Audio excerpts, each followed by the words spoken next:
ನಮಸ್ಕಾರ ಸ್ನೇಹಿತರೆ, ನಂದನ ಕಲರವ ಚಾನಲ್ಗೆ ಸ್ವಾಗತ ಸುಸ್ವಾಗತ.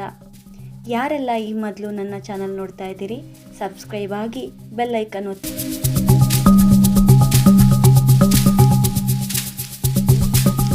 ನೀವು ದೇವರನ್ನು ಕಂಡಿದ್ದೀರಾ ಎಂದು ಕೇಳಿದ ನರೇಂದ್ರನನ್ನು ವಿಚಿತ್ರವಾಗಿ ನೋಡಿದ ಜನರೇ ಹೆಚ್ಚು. ಆದರೆ ಈಗ ಅದೇ ಪ್ರಶ್ನೆಯೊಂದಿಗೆ ನರೇಂದ್ರ ಶ್ರೀರಾಮಕೃಷ್ಣರ ಮುಂದೆ ಇದ್ದಾನೆ. ಅವರ ಬಾಯಿಂದ ಬರುವ ಉತ್ತರಕ್ಕಾಗಿ ಜಾತಕದ ಪಕ್ಷಿಯಂತೆ ಕಾಯ್ದು ನಿಂತಿದ್ದಾನೆ. ಶ್ರೀರಾಮಕೃಷ್ಣರಾದರೂ ಶ್ರೀಮಾತೆಯನ್ನೇ ಒಲಿಸಿಕೊಂಡವರು, ಮಗುವಂತೆ ಜಗನ್ಮಾತೆಯ ಮಡಿಲಲ್ಲಿ ಮಲಗಿದವರು. ಅವರ ಉತ್ತರವಂತೂ ಸ್ಪಷ್ಟ. ಹೌದಪ್ಪ, ಕಂಡಿದ್ದೇನೆ. ಈಗ ನಿನ್ನನ್ನು ಕಾಣುತ್ತಿರುವಂತೆಯೇ, ನಿನ್ನ ಜೊತೆ ಮಾತನಾಡುತ್ತಿರುವಂತೆಯೇ ಇನ್ನೂ ಸ್ಪಷ್ಟವಾಗಿ ದೇವರನ್ನು ಕಂಡು ಮಾತನಾಡಿದ್ದೇನೆ.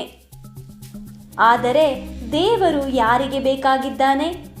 ಜನಗಳು ಹೆಂಡತಿ, ಮಕ್ಕಳು, ಹಣ, ಆಸ್ತಿಗಾಗಿ ಕೊಡಗಟ್ಟಲೆ ಕಣ್ಣೀರು ಸುರಿಸುತ್ತಾರೆ. ಆದರೆ ದೇವರಿಗಾಗಿ ಅಳುವವರು ಯಾರಿದ್ದಾರೆ? ಈ ಮಾತುಗಳನ್ನು ಕೇಳಿದ ನರೇಂದ್ರನಿಗಾದ ಅಚ್ಚರಿ, ಆನಂದ ಅಷ್ಟಿಷ್ಟಲ್ಲ. ಅಂತೂ ಕೊನೆಗೆ ನಾನು ದೇವರನ್ನು ಕಂಡಿದ್ದೇನೆ ಎಂದು ಎದೆತಟ್ಟಿ ಹೇಳುವ ಒಬ್ಬನಾದರೂ ಸಿಕ್ಕಿದನಲ್ಲ. ಇವರಲ್ಲಿ ಇದೆಂಥ ಆತ್ಮವಿಶ್ವಾಸವಿದೆ! ಅದು ಕೇವಲ ಅವರ ಬಾಯಿ ಮಾತಾಗಿರಲಿಲ್ಲ, ಅನುಭವದ ಆಳದಿಂದಲೇ ಒಮ್ಮಿ ಬಂದಿತ್ತು. ಆದರೆ ಮೊದಲು ಹಾಗೇಕೆ ವಿಚಿತ್ರವಾಗಿ ನಡೆದುಕೊಂಡರು? ನನ್ನನ್ನು ನರಋಷಿ ನಾರಾಯಣ ಎಂದರಲ್ಲ.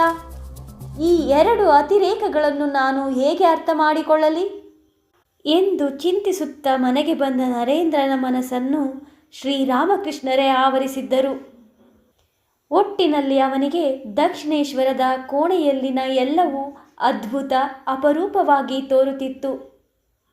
ದುಂಬಿಯೊಂದು ಮಕರಂದವನ್ನು ಹೀರಲು ಪುಷ್ಪವನ್ನು ಅರಸುವಂತೆ ನರೇಂದ್ರ ಶ್ರೀರಾಮಕೃಷ್ಣರ ವ್ಯಕ್ತಿತ್ವಕ್ಕೆ ನಿಧಾನವಾಗಿ ಆಕರ್ಷಿತನಾಗಿದ್ದ.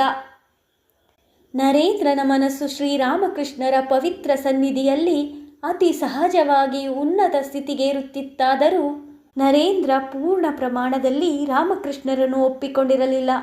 ಅದಕ್ಕಾಗಿ ಅವನು ಇನ್ನಷ್ಟು ಪರೀಕ್ಷೆಗಳನ್ನು ಎದುರಿಸಬೇಕಾಗಿತ್ತು ಮತ್ತು ಇನ್ನಷ್ಟು ದಿವ್ಯಾನುಭವಗಳನ್ನು ಪಡೆಯಬೇಕಿತ್ತು.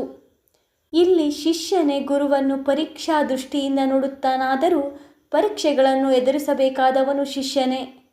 ಮತ್ತೊಮ್ಮೆ ನರೇಂದ್ರ ಒಂಟಿಯಾಗಿ ದಕ್ಷಿಣೇಶ್ವರಕ್ಕೆ ಬಂದಿದ್ದಾನೆ.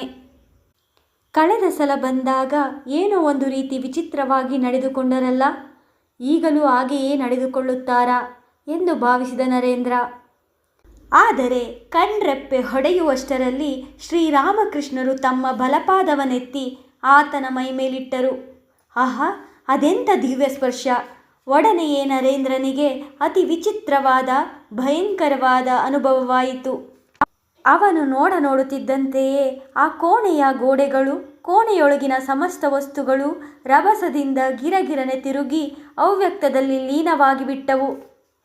ಅವನ ವ್ಯಕ್ತಿತ್ವವೂ ಸೇರಿದಂತೆ ಸಮಸ್ತ ವಿಶ್ವವೇ ಕರಗಿ ಯಾವುದೋ ವರ್ಣಾತೀತ ರಹಸ್ಯ ಶೂನ್ಯದೊಳಗೆ ಲಯವಾಗಿ ಹೋಯಿತು.